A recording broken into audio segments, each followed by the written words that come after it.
Hello everyone, welcome to allrounder siblings. आज हम करेंगे geography ICSE board class 7 chapter number 6। हम पढ़ चुके हैं energy and power resources and last lecture में हमने इस चैप्टर की एक्सरसाइजेज भी कंप्लीट कर ली थी। एंड इस लेक्चर में हम करने वाले हैं short question answers, long question answers and distinguish between the following. ये सभी करने के बाद हमारे चैप्टर कंप्लीट हो जाएगा। तो प्लीज यहाँ तक सारे चैप्टर्स अच्छे से देखिए, पार्ट वाइज सारे अपलोडेड हैं, सीरीज में आपको मिल जाएंगे। प्लेलिस्ट सेक्शन में आप जाकर देख सकते हैं, सिंपली आप सर्च भी कर सकते हैं। ठीक है, प्लेलिस्ट करके डालेंगे तो पूरी प्लेलिस्ट आपको मिल जाएगी। आगे के फर्दर चैप्टर्स भी हम 1 बाय 1 कंप्लीट कर लेंगे। आपको कुछ डाउट है तो आप हमसे कमेंट सेक्शन में पूछ सकते हैं, और वीडियो आपको कैसा लगा वो भी आप जरूर बताइएगा कमेंट करके। चलिए लेक्चर स्टार्ट करते हैं। सबसे पहले हम करेंगे शॉर्ट क्वेश्चन आंसर्स, जिसमें सबसे पहला क्वेश्चन है, what form of useful energy is called power. Useful energy की कौन सी फॉर्म को हम पावर बोलते हैं? वो है आपकी इलेक्ट्रिसिटी। इलेक्ट्रिसिटी को हम पावर बोलते हैं, जो हमारे लिए यूजफुल एनर्जी है।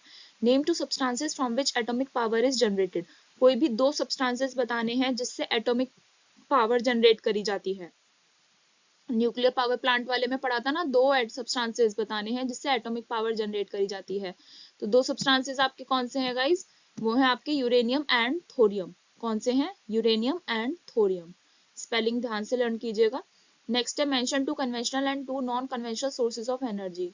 दो कन्वेंशनल सोर्सेज ऑफ एनर्जी बताने हैं और दो non conventional sources of energy बताने हैं। तो कन्वेंशनल सोर्सेज ऑफ एनर्जी है आपके wood and fossil fuels, and non conventional sources of energy है आपके विंड एंड सोलर एनर्जी। क्या है? Wind and solar energy. Next question है, give two examples of inexhaustible energy resources. Inexhaustible energy resources के examples देने हैं आपको। Inexhaustible हो गए आपके जो कभी भी खत्म नहीं होते। तो एग्जांपल क्या है इसके? Sunlight and wind. नेक्स्ट है, give two examples of non renewable energy resources. दो एग्जांपल्स देने हैं आपको नॉन रिन्यूएबल एनर्जी रिसोर्सेज के। ठीक है, वो है आपके fossil fuels and nuclear energy. क्या है? Fossil fuels and nuclear energy. Name two countries that are major producers of hydro electricity. दो कंट्रीज बतानी है जो हाइड्रो इलेक्ट्रिसिटी की मेजर प्रोड्यूसर्स हैं। ठीक है, name two of India's important hydro electric projects. और दो आपको इंडिया के इम्पोर्टेंट हाइड्रो इलेक्ट्रिक प्रोजेक्ट्स के नाम बताने हैं। ठीक है, जो कहाँ पर जहाँ सिचुएटेड है। तो दो कंट्रीज जो मेजर प्रोड्यूसर्स हैं हाइड्रो इलेक्ट्रिसिटी की, वो क्या है? China and Russia are major producers of hydro electricity. India's important hydro electric projects are Bhakra Nangal and Beas. तो ये दो इंपॉर्टेंट हाइड्रो इलेक्ट्रिक प्रोजेक्ट्स हैं। आप और भी जो बुक में ऑप्शंस दिए हुए, आपको एग्जांपल्स दिए हुए हैं, नाम प्रोजेक्ट के बताए हुए हैं, आप उनमें से कोई भी इंडिया के दो लिख सकते हैं। आगे बढ़ते हैं। नेक्स्ट क्वेश्चन है, mention one advantage and disadvantage of wind power. एक एडवांटेज बताना है विंड पावर का और एक डिसएडवांटेज बताना है। तो एडवांटेज क्या है? विंड पावर आपकी एक clean and inexhaustible source of energy है। ठीक है, यानी कि जो कभी खत्म नहीं होती। और डिसएडवांटेज क्या है? It is not very dependable as it does not blow with equal forces at all times. यानी कि हम इस पर ज्यादा डिपेंड नहीं रह सकते विंड पावर पर, क्योंकि ऐसा तो नहीं है कि 24/7 विंड जो ब्लो करेगी वो इक्वल फोर्स से करेगी। नहीं ना, कभी होती नहीं है, हवा चलती ही नहीं है। कभी तो बिल्कुल एकदम बहुत तेज चलेगी या फिर चलेगी नहीं, या फिर मंदी मंदी चलती है। तो एकदम सभी टाइम पर इक्वल फोर्स से ब्लो नहीं करती है, इसीलिए हम इस पर ज्यादा डिपेंड नहीं रह सकते। ये इसका डिसएडवांटेज हो गया। नेक्स्ट क्वेश्चन है, name two states of India where wind farms have been set up. India की दो स्टेट्स के नाम बताने हैं जहां पर विंड फार्म्स को सेटअप किया जा चुका है। विंड फार्म्स क्या हो गए? जहां पर बहुत सारी विंड मिल्स को सेटअप किया जा चुका है। तो वो स्टेट्स हैं आपके Gujarat and Rajasthan. What kind of power do the power plants eight Talcher and Ramagundam generate. Talcher और रामागुंडम पे जो पावर प्लांट हैं, ये जगह के नाम है तालचेर एंड रामागुंडम। तो ये इन जगहों पर जो पावर प्लांट्स हैं वहां पर किस तरह की पावर जनरेट करी जाती है, प्रोड्यूस करी जाती है? तो वहां पर थर्मल पावर जनरेट करी जाती है। नेक्स्ट क्वेश्चन है, mention one advantage and disadvantage of nuclear power. Nuclear power का आपको एक एडवांटेज यानी कि एक खासियत बतानी है और एक डिसएडवांटेज बताना है। तो एडवांटेज क्या है? Power plants that generate nuclear power require very little fuel. तो एडवांटेज इसका ये है कि वो पावर प्लांट्स जो न्यूक्लियर पावर जनरेट करते हैं उनमें फ्यूल बहुत थोड़ा सा लगता है। थोड़े से ही फ्यूल से बहुत ज्यादा अमाउंट ऑफ आप पावर क्रिएट कर सकते हो, जनरेट कर सकते हो। और इसका डिसएडवांटेज क्या है? The radiations and the waste from the process can be a problem. और ये जो पूरी प्रोसेस होती है ना, इस प्रोसेस से बहुत सारी रेडिएशंस निकलती हैं जो हार्मफुल होती हैं, बहुत सारा वेस्ट निकलता है जिससे पॉल्यूशन फैलने का चांस रहता है। तो ये इसके लिए डिसएडवांटेज हो गया। नेक्स्ट क्वेश्चन है, name two kinds of fuel widely used in Indian villages. Indian villages में दो कौन से ऐसे फ्यूल हैं जो ज्यादातर गांव में यूज करे जाते हैं? Why are cleaner fuels not used, cleaner fuels हम यूज क्यों नहीं करते वहां पर गाँव में। तो दो तरह फ्यूल्स जो वाइडली यूज करे जाते हैं, ज्यादा यूज करे जाते हैं भारत के गांव में, तो वो है आपके फायरवुड, लकड़ियां, ठीक है, और डंग केक्स जो गोबर के उपले बोलते हैं जिन्हें, तो उनका यूज किया जाता है, बहुत ज्यादा वाइडली यूज किया जाता है इंडियन विलेजेस में। And cleaner fuels are hard to get in villages, so they are not used. गांव में अभी तक क्लीनर फ्यूल्स नहीं पहुंचे हैं, इसीलिए वहां पर क्लीनर फ्यूल्स यूज नहीं किए जाते हैं। नेक्स्ट क्वेश्चन है, give one reason why you think rural electrification is necessary in India. एक ऐसा रीजन बताना है जिससे आपको लगता है कि इंडिया में रूरल इलेक्ट्रिफिकेशन चाहिए। रूरल इलेक्ट्रिफिकेशन हो गया कि गांव में भी बिजली होनी चाहिए, ये क्यों जरूरी है इंडिया में, आज इसके लिए आपको एक रीजन देना है, एक कारण बताना है। Indian people are using more polluting forms of energy, that's why rural electrification is necessary in India. तो इंडिया में रूरल इलेक्ट्रिफिकेशन इसीलिए जरूरी है क्योंकि भारत के जो लोग हैं गांव में, वो जो एनर्जी का फॉर्म यूज कर रहे हैं वो बहुत ज्यादा पॉल्यूटिंग होता है, बहुत ज्यादा पॉल्यूशन फैलाता है, इसलिए रूरल इलेक्ट्रिफिकेशन इंडिया में जरूरी है। आई होप आपको समझ में आ रहा है। ये हमारे शॉर्ट क्वेश्चन आंसर्स कंप्लीट हो गए, अब हम करते हैं लॉन्ग क्वेश्चन आंसर्स। तो लॉन्ग में सबसे पहला क्वेश्चन है, a dam built for hydel power generation has advantages and disadvantages why. एक डैम जो बनाया जाता है हाइडल पावर जनरेट करने के लिए, उसके कुछ एडवांटेजेस भी हैं और डिसएडवांटेजेस भी हैं, क्यों। अब देखो, कोई भी चीज है, कुछ भी चीज आप ले लीजिए, सिर्फ डैम की ही बात नहीं, कुछ भी चीज ले लीजिए, सबके फायदे भी होते हैं, नुकसान भी होते हैं, है ना, टू साइड्स होती है ना सभी चीजों की। तो ऐसे ही डैम के भी फायदे भी हैं, नुकसान भी हैं, क्यों है। तो आंसर आएगा आपका, water as an energy resource has several advantages. अगर वाटर को हम एनर्जी रिसोर्स के रूप में देखें तो उसके बहुत सारे एडवांटेजेस हैं। Water is a renewable source, water आपका रिन्यूएबल सोर्स है, रिन्यू होता रहता है वो, है ना, and is cheaper than other conventional energy resources such as fossil fuels. और वाटर आपका चीपर है, यानी कि सस्ता भी है दूसरे कन्वेंशनल एनर्जी रिसोर्सेज के कंपैरिजन में, जैसे आपका फॉसिल फ्यूल्स है। A dam built for hydel power generation has advantages and disadvantages. अब एक डैम जो बनाया जाता है, जिसे हम हिंदी में बांध बोलते हैं, जो बांध बनाया जाता है हाइडल पावर जनरेट करने के लिए, यानी कि वाटर से इलेक्ट्रिसिटी जनरेट करने के लिए जो बांध बनाया जाता है, उसके एडवांटेजेस भी होते हैं और डिसएडवांटेजेस भी होते हैं। तो एडवांटेजेस क्या हैं, some advantages are, dams built has a reservoir behind it. जो डैम्स बनाए जाते हैं उनके पीछे एक रिजर्वॉयर होता है, एक बड़ा सा रिजर्वॉयर बोलते हैं आपका, एक बड़ा सा बॉक्स एक तरीके से कह सकते हैं आप, ठीक है, या फिर कुआं एक टाइप से कह सकते हैं, behind it for storing water, जिसमें वाटर स्टोर होता है, ठीक है। डैम्स के पीछे एक रिजर्वॉयर होता है जिसमें वाटर स्टोर होता है, and that water can be supplied two towns and cities, और वो वाटर टाउन्स और सिटीज में सप्लाई किया जाता है। प्रोवाइड वाटर फॉर इरिगेशन, और उसी वाटर को इरिगेशन के लिए भी प्रोवाइड किया जाता है, and B use for fishing and recreation, और फिशिंग और रिक्रिएशन पर्पज के लिए भी यूज किया जा सकता है उस वाटर को। कौन से वाटर को, जो रिजर्वायर में स्टोर्ड किया जाता है। But it has some disadvantages, लेकिन उसके कुछ डिसएडवांटेजेस भी हैं। क्या डिसएडवांटेजेस हैं, it drowns forest, croplands and human settlements. जो जंगल है, खेत हैं, ह्यूमन सेटलमेंट्स हैं, ह्यूमन सेटलमेंट जहाँ पर लोग रहते हैं, उन्हें ड्राउन कर देता है, उन्हें डुबो देता है, which makes many people animals homeless and sometimes destroys valuable ecosystem। जिस वजह से जब जंगल, खेत और लोगों के रहने की जगह डूब जाएंगी तो बहुत सारे लोग और जानवर क्या हो जाते हैं, बेघर हो जाते हैं, और कभी कभी जो बहुत जरूरी इकोसिस्टम होता है वो भी डिस्ट्रॉय हो जाता है, नष्ट हो जाता है। They are expensive to build and after a few years their reservoirs become shallow. अब ये जो डैम होते हैं ना, बहुत महंगे भी होते हैं बनवाने के लिए, बहुत महंगा पड़ता है, ये एक्सपेंसिव प्रोजेक्ट हो जाता है बहुत ज्यादा।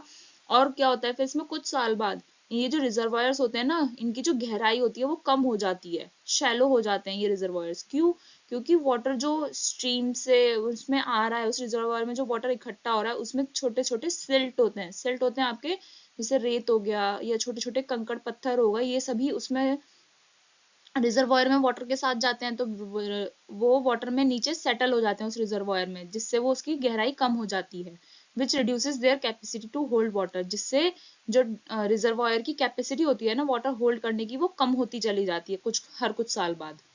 समझ रहे हो। तो इसलिए जो डैम बनाया जाता है हाइडल पावर जनरेशन के लिए, उसके कुछ एडवांटेजेस भी हैं और डिसएडवांटेजेस भी होते हैं। नेक्स्ट है, why are petroleum and natural gas considered to be better fuels than coal.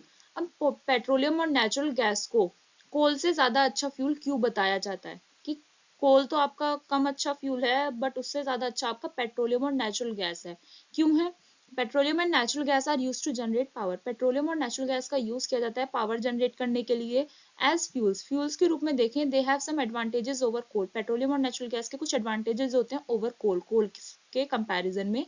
They can be transported over long distances easily through pipelines. They can be, they आ रहा है यहाँ पर पेट्रोलियम एंड नेचुरल गैस के लिए। तो petroleum और natural gas को आप इजीली लॉन्ग डिस्टेंसेज के लिए ट्रांसपोर्ट कर सकते हो पाइपलाइंस के थ्रू, है ना। Their heat generating capacity per unit weight is much higher than that of coal. और पेट्रोलियम और नेचुरल गैस की जो हीट जनरेट करने की कैपेसिटी होती है पर यूनिट वेट, वो कोल से बहुत हाई होती है, इसीलिए इन्हें बेटर फ्यूल बोला जाता है। एंड ड्यूरिंग पावर जनरेशन, जब पावर जनरेशन का प्रोसेस हो रहा होता है, there is very little wastage and less pollution than in case of coal. तो इसमें बहुत कम वेस्टेज होता है पेट्रोलियम और नेचुरल गैस से। जब पावर जनरेट करते हैं तो वेस्टेज कम होता है और पॉल्यूशन भी बहुत कम होता है, जबकि अगर कोल यूज किया जाता है तो कोल से बहुत ज्यादा वेस्टेज भी होता है, बहुत ज्यादा पॉल्यूशन भी होता है। नेक्स्ट क्वेश्चन है, why is nuclear power considered to be a kind of thermal power. हम न्यूक्लियर पावर को एक तरह की थर्मल पावर क्यों बोलते हैं? तो इसका आंसर आएगा, nuclear energy is obtained by the fission of nuclei of certain elements like uranium and thorium. Nuclear energy जो बनती है, ऑब्टेन होती है, वो कैसे ऑब्टेन होती है? कुछ एलिमेंट्स होते हैं जैसे आपका यूरेनियम है, थोरियम है, इन एलिमेंट्स के जो न्यूक्लियाई होते हैं उनके फिजन से, फिजन होता है आपका ब्रेकअप होना, ठीक है। उन न्यूक्लियाई, वो न्यूक्लियाई जो होती हैं एलिमेंट्स की, वो ब्रेक हो जाती हैं, तब न्यूक्लियर एनर्जी ऑब्टेन होती है। This process gives out a lot of energy and some harmful radiations. ये प्रोसेस बहुत सारी एनर्जी देते हैं और बहुत सारी हार्मफुल रेडिएशंस भी गिव आउट करते हैं, रिलीज करते हैं। This energy is use to heat water to make steam. और ये जो एनर्जी देते हैं, ये न्यूक्लियर एनर्जी जो बनती है, इस एनर्जी का यूज किया जाता है हीट, वाटर को हीट करने के लिए। वो वाटर हीट होता है, स्टीम बनती है। The steam runs generators to produce electricity. और वो जो स्टीम बनती है उससे जनरेटर चलता है जिससे इलेक्ट्रिसिटी प्रोड्यूस होती है। So nuclear power is a kind of thermal power. इसीलिए न्यूक्लियर पावर एक तरह की थर्मल पावर है। नेक्स्ट क्वेश्चन है, why should we conserve energy resources, mention some ways of doing so. हमें एनर्जी रिसोर्सेज क्यों कंजर्व करने चाहिए, क्यों बचा कर रखने चाहिए, और कुछ तरीके बताइए कि हम कैसे एनर्जी रिसोर्सेज को कंजर्व कर सकते हैं। At present most of the energy we use comes from exhaustible resources and these are steadily getting depleted. आज की डेट में बात अगर हम करें तो मोस्ट ऑफ जो एनर्जी होती है जो हम यूज करते हैं वो एग्जॉस्टिबल रिसोर्सेज से आती है, ठीक है। कौन से रिसोर्सेज से आती है? एग्जॉस्टिबल रिसोर्सेज से आती है। और ये जो रिसोर्सेज हैं वो स्टेडीली, यानी कि बहुत जल्दी डिप्लीट होते जा रहे हैं, खत्म होते जा रहे हैं। If we do not conserve them, अगर हम उन्हें नहीं कंजर्व करेंगे, प्रिवेंट नहीं करेंगे, प्रोटेक्ट नहीं करेंगे, they may soon be completely exhausted, वो बहुत जल्द ही खत्म हो जाएंगे। Some of the ways of conserving energy resources are, तो कुछ तरीके क्या हैं जिससे हम एनर्जी रिसोर्सेज को कंजर्व कर सकते हैं? They are judicious and selective mining of exhaustible resources like coal, petroleum. Coal और पेट्रोलियम की एकदम सही तरीके से और सिलेक्टिव माइनिंग अगर हम करें इन रिसोर्सेज की, एग्जॉस्टिबल रिसोर्सेज की, तो वो हम प्रिवेंट कर सकते हैं, उन्हें बचा सकते हैं एग्जॉस्ट होने से। Using improved technology to minimise wastage during mining and power generation. Mining और पावर जनरेशन में जो वेस्टेज होता है उसे कम करने के लिए हम इम्प्रूव टेक्नोलॉजी का अगर हम यूज करें तो एनर्जी रिसोर्सेज बचेंगे, हमारे कंजर्व होंगे। Preventing wastage of power, wastage of power को अगर हम रोकें, जैसे घर में अगर कहीं पर लाइट की जरूरत नहीं है, फैन की जरूरत नहीं है, तो आप उसे ऑफ कर सकते हैं, है ना। तो इस तरीके से आप एनर्जी पावर क्या कर रहे हो, रोक रहे हो वेस्ट होने से। यूजिंग एनर्जी सेविंग डिवाइसेस, आजकल बहुत सारे एनर्जी सेव करने वाले डिवाइसेस आने लगे, हम उन्हें यूज कर सकते हैं, जैसे CFL और LED। तो उन्हें यूज करेंगे तो हम एनर्जी रिसोर्सेज को कंजर्व कर सकते हैं। Undertaking research to find new sources of energy and exploration to identify new deposits of known energy resources. Undertaking research, undertaking research means हो गया नए नए सोर्सेज ऑफ एनर्जी को खोजने के तरीके निकालने चाहिए, हमें खोज करनी चाहिए, रिसर्च करनी चाहिए और एक्सप्लोरेशन भी करना चाहिए, जिससे जो हमारे पास नॉन, जिन एनर्जी रिसोर्सेज को हम जानते हैं, उन एनर्जी रिसोर्सेज के नए डिपॉजिट्स को हम आइडेंटिफाई कर सकें, उनका पता लगा सकें, ताकि एक ही जगह से ज्यादा मिनरल्स ना निकलें, है ना। तो ये कुछ तरीके हैं जिससे हम एनर्जी रिसोर्सेज को कंजर्व कर सकते हैं। नेक्स्ट क्वेश्चन है, how does the pattern of energy consumption reflect the income and lifestyle of a household, explain with reference to Indian households. अब ये जो एनर्जी कंजम्पशन है, इसका जो पैटर्न होता है एनर्जी यूज करने का, एनर्जी कंज्यूम करने का, वो कैसे किसी भी घर की इनकम और लाइफस्टाइल को रिफ्लेक्ट कर सकता है, आपको ये बताना है। और इंडियन हाउस होल्ड्स के रेस्पेक्ट में आपको बताना है कि इन भारत के घरों में कैसे ये होता है, क्या होता है कि एनर्जी जो कंज्यूम हो रही है वो किसी भी घर की इनकम और लाइफस्टाइल को रिफ्लेक्ट करता है, शो करता है। तो in Indian villages firewood and dung cakes are widely used as a fuel for cooking and heating. जो भारत के गांव हैं वहां पर फायरवुड और डंग केक्स को बहुत ज्यादा यूज किया जाता है फ्यूल के रूप में, कुक करने के लिए और हीटिंग करने के लिए किसी भी चीज को। Kerosene is often use for lighting, और बिजली के लिए केरोसिन का यूज किया जाता है। ठीक है, जो लैंप्स होते हैं ना केरोसिन वाले, उन सभी के लिए केरोसिन का यूज किया जाता है लाइटिंग के लिए। However these fuels are rather polluting, अब ये फ्यूल्स तो बहुत पॉल्यूटिंग होते हैं, बहुत पॉल्यूशन फैलाते हैं। They are used mainly because other kind of fuels like LPG and electricity are harder to get. ये ऐसे फ्यूल्स इसलिए यूज किए जाते हैं गांव में क्योंकि दूसरी तरह के जो फ्यूल्स हैं जैसे एलपीजी, इलेक्ट्रिसिटी, वहां पर अभी मुश्किल है पहुंचना, अभी नहीं पहुंची है वहां तक, इसलिए वहां पर पॉल्यूटिंग फ्यूल्स यूज किए जाते हैं। इन टाउन्स एंड सिटीज में the use of firewood is very low.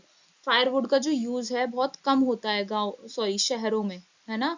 Firewood थोड़ी यूज किया जाता है। The demand for LPG and electricity increases as the income of household increases and its members begin to use electric lighting, refrigerating, air conditioning and various electrical appliances.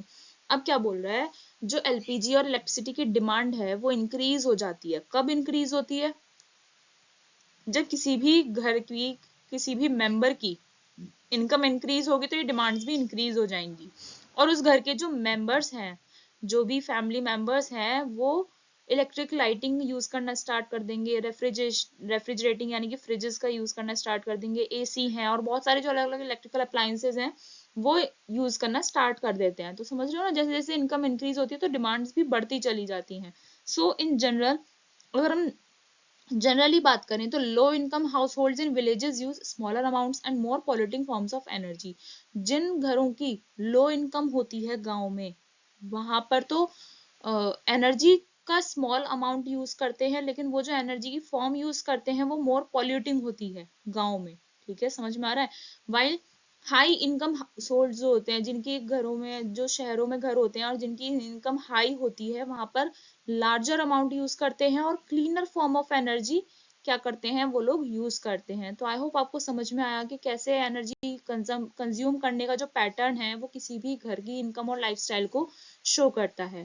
ठीक है, long question answers हमारे complete हो गए हैं। अब हमारे last बचते हैं डिस्टिंग्विश बिटवीन द फॉलोइंग, जिसमें सबसे पहला डिफरेंस आपको बताना है thermal power and hydel power के बीच में। तो थर्मल पावर का क्या डिफरेंस है, सबसे पहला पढ़ते हैं। थर्मल पावर में बोल रहा है it is generated by heating water to make steam and using the steam to run turbines. Thermal power जो जनरेट करी जाती है वो कैसे जनरेट करते हैं, वाटर को हीट किया जाता है जिससे स्टीम बनती है और उस स्टीम का यूज किया जाता है टर्बाइंस रन करवाने के लिए। ओके, तो ऐसे थर्मल पावर क्या होती है, जनरेट होती है। हाइडल पावर में क्या बोल रहा है, hydel power is generated by running water which is make to fall from a height to run turbines. क्या, हाइडल पावर को जनरेट किया जाता है रनिंग वाटर की मदद से, जो बहता हुआ पानी होता है उसकी मदद से, और उस रनिंग वाटर को एक हाइट से फॉल कराया जाता है जिससे टर्बाइंस रोटेट करते हैं और ये हाइडल पावर जनरेट होती है। थर्मल पावर में सेकंड पॉइंट बोल रहा है it causes pollution as fossil fuels are burn which contain trapped solar energy. जो थर्मल पावर होती है ये पॉल्यूशन बहुत फैलाती है क्योंकि इसमें फॉसिल फ्यूल्स जो बर्न करे जाते हैं उनमें ट्रैप्ड सोलर एनर्जी होती है फॉसिल फ्यूल्स में, इसलिए पॉल्यूशन फैलाते हैं। हाइडल पावर क्या है, ये आपका इको फ्रेंडली है because it does not cause much pollution, क्योंकि ये पॉल्यूशन नहीं फैलाता है ज्यादा। थर्मल पावर आपका non renewable energy source of energy है, जबकि हाइडल पावर आपका रिन्यूएबल सोर्स ऑफ एनर्जी है। थर्मल पावर में क्या बोल रहा है, fossil fuels are not cheaper than water. Fossil fuels जो होते हैं वो आपके वाटर से सस्ते नहीं होते, जबकि हाइडल पावर में क्या बोल रहा है, water is cheaper then fossil fuels. Water जो है फॉसिल फ्यूल से सस्ते होते हैं। तो ये डिफरेंस होता है आपका thermal power and hydel power में। नेक्स्ट डिफरेंस आपको देना है कन्वेंशनल सोर्स ऑफ एनर्जी में और non conventional source of energy में। तो कन्वेंशनल सोर्स ऑफ एनर्जी में बोल रहा है resource that have been traditionally used, एक ऐसा रिसोर्स जिसका ट्रेडिशनल यानी कि बहुत टाइम से जिसका यूज होता आ रहा है उसे हम बोलते हैं कन्वेंशनल सोर्स ऑफ एनर्जी। जबकि non conventional source of energy हो गया resource that is an alternative to traditional resources, जो एक ऑल्टरनेटिव है ट्रेडिशनल रिसोर्सेज का, यानी कि जो कन्वेंशनल सोर्सेज ऑफ आपके एनर्जी हैं उसका जो ऑल्टरनेटिव हम यूज करते हैं उसे हम बोलते हैं non conventional source of energy. Conventional source of energy आपका common and widely use sources होते हैं, जो कॉमन होते हैं और बहुत ज़्यादा यूज़ किए जाते हैं, जबकि नॉन कन्वेंशनल जो होते हैं वो आपके comparatively new sources of energy हैं और इसलिए उनका ज़्यादा यूज़ नहीं किया जाता है अभी। Conventional sources of energy example हो गया आपके ऑयल, नेचुरल गैस, बायोमास, और भी बहुत सारे होते हैं। नॉन कन्वेंशनल में हो गया आपके solar panels, wind mills etcetera. ये न्यू सोर्स ऑफ एनर्जी हैं, इसलिए अभी इनका ज़्यादा यूज नहीं किया जाता है, ज़्यादा वाइडली यूज नहीं होता है। तो ये डिफरेंस होता है आपका conventional and non conventional sources of energy में। नेक्स्ट एंड लास्ट डिफरेंस इस चैप्टर का renewable source of energy and non renewable source क्या होता है। Renewable source any source which is present in an unlimited quantity और is constantly being generated by natural processes or can be generated by us। कोई भी ऐसा source जो unlimited quantity में present रहता है या फिर वो कॉन्स्टेंटली नेचुरल प्रोसेस की वजह से जनरेट हो सकता है या फिर हम भी उसे जनरेट कर सकते हैं, तो ऐसे सोर्स को हम बोलते हैं रिन्यूएबल सोर्स। जबकि नॉन रिन्यूएबल सोर्स क्या हो गया, इसका जस्ट अपोजिट होता है। It is a resource which is limited in supply, ठीक है, सप्लाई में लिमिटेड है और can be generated once it has been used up and can not be sorry, और आप इसे रीजनरेट नहीं कर सकते एक बार यूज होने के बाद। रिन्यूएबल सोर्स जो होता है they can replenish in a short time, ये रिन्यू हो सकते हैं शॉर्ट टाइम में ही, जबकि नॉन रिन्यूएबल सोर्स जो होते हैं they needs a long time to replenish, इन्हें रिप्लेनिश होने में बहुत लंबा टाइम लगता है। रिन्यूएबल सोर्स के एग्जांपल हो गए wood, running water, wind, solar energy renewable है ना। नॉन रिन्यूएबल के हो गए आपके fossil fuels, nuclear energy, petroleum, natural gas, coal, power plant, ये सभी आपके नॉन रिन्यूएबल source हो गए। So guys, we have completed this chapter. In next lecture we will start the new chapter, chapter number 7. बहुत सारे बच्चों के comments आ रहे थे कि मैम चैप्टर 7 करवा दीजिए, तो हम कल से चैप्टर 7 स्टार्ट करने वाले हैं, तो हमारे साथ जुड़े रहिए, सपोर्ट करते रहिए, ज़्यादा से ज़्यादा सपोर्ट कीजिए, ज़्यादा से ज़्यादा शेयर कीजिए, लाइक कीजिए, कमेंट कीजिए और चैनल को सब्सक्राइब करना ना भूलें अगर आप हमारे चैनल पर पहली बार आए हैं। मिलते हैं नेक्स्ट वीडियो में नेक्स्ट लेक्चर के साथ। Thank you.